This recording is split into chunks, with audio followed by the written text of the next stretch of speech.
Hey YouTube, what is up? It is Lauren. Welcome back to my channel. Haven't made a video in a while, in a couple weeks here, but with good reason, which I will explain all about in this video. Actually, it's going to be 2 videos. There's so much to talk about and lots of things have happened. So I'm actually going to be splitting this up into 2 videos. This video is going to be my 35-week pregnancy update. And then I'm going to have another video explaining some things that happened over this past weekend.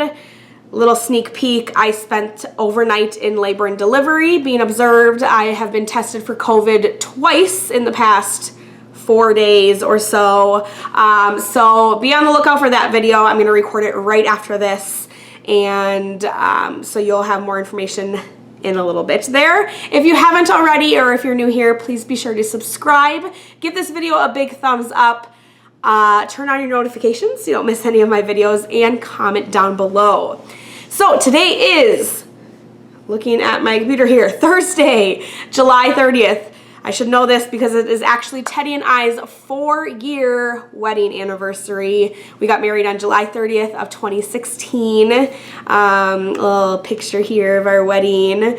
So yes, 4 years. We're not doing a whole lot to celebrate tonight, just hanging out at home. He's at work right now. But this weekend, Cade, our 2.5-year-old son, almost 3, oh my goodness, in about 2 months here, is gonna spend the night at my mom's, and we are going out to dinner at a swanky little fondue restaurant nearby here. So we're looking forward to that. So yes, today's Thursday, which means I am 35 weeks and 3 days pregnant. I don't think I've made a video since 33 weeks. So yeah, lots to talk about in this update, just as far as pregnancy goes. Symptoms, I feel like I've said the same symptoms for like the past month or 2, but just feeling really big. There are some days when I feel like he has dropped a little bit, and I'll, you know, my side profile, whatever, in the mirror, it looks like he's a lot lower. But then he's like right back up there. So he's all over the place. He is still head down, which is good.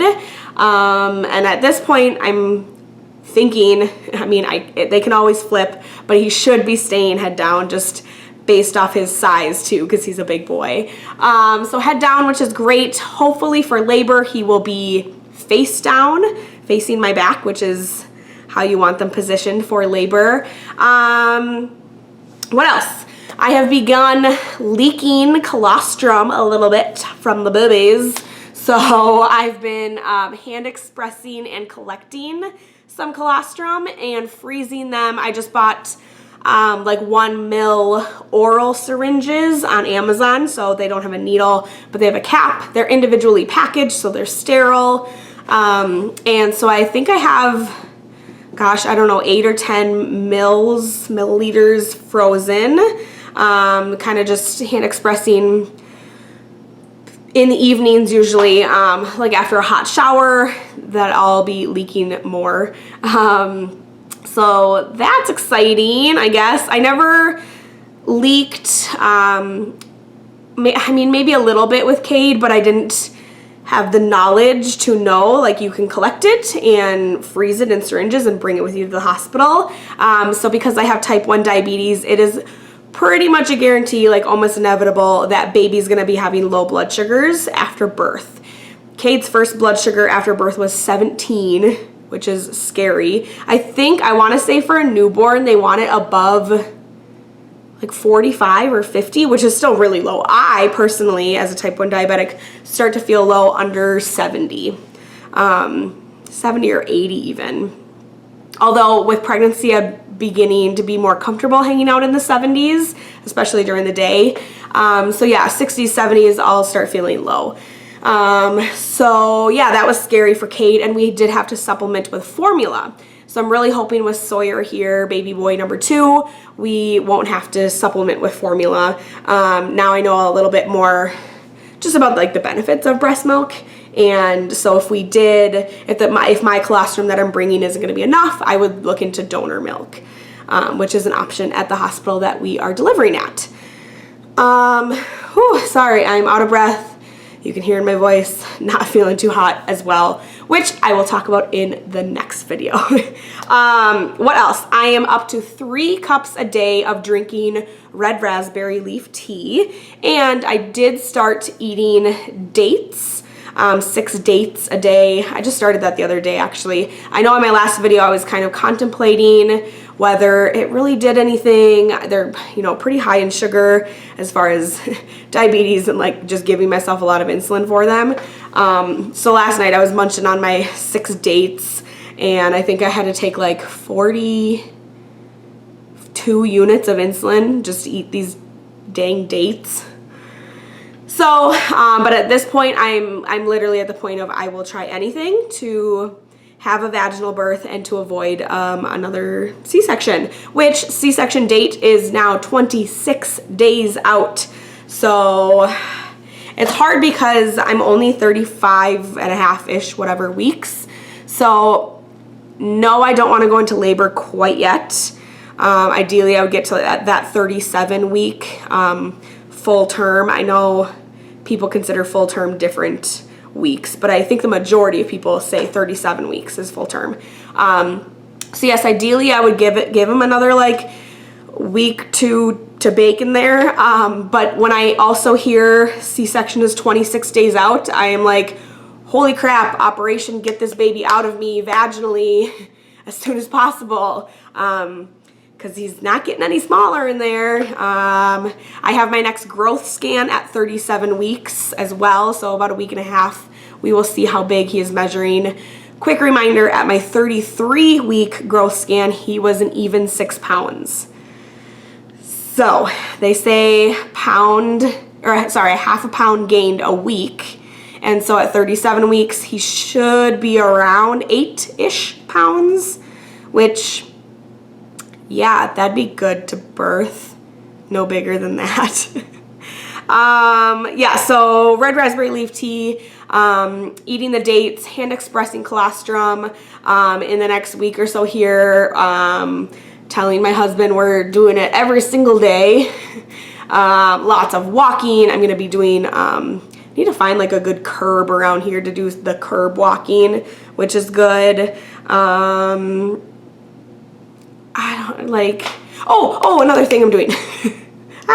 Evening primrose oil. So I know I chatted in another video, was contemplating castor oil. Upon more research, I am not doing that, and I don't think you should either if you're contemplating it. Lots of scary negative effects of that, fetal distress type things. But evening primrose oil I've been doing a lot of research on, and about, let's see, right at 35 weeks, so on Monday, I started taking 1 pill, 500 milligrams, right, orally a day.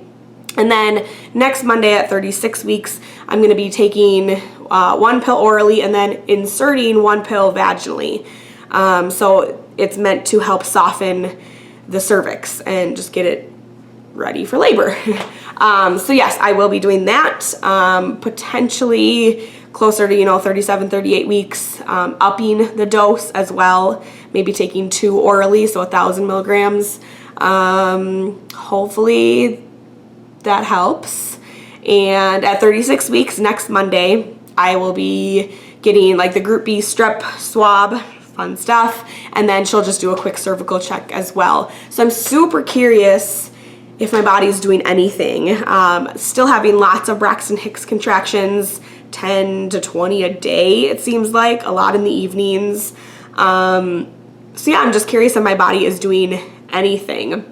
With Cade, I was induced at 37 weeks and 4 days, and my body hadn't done a single thing.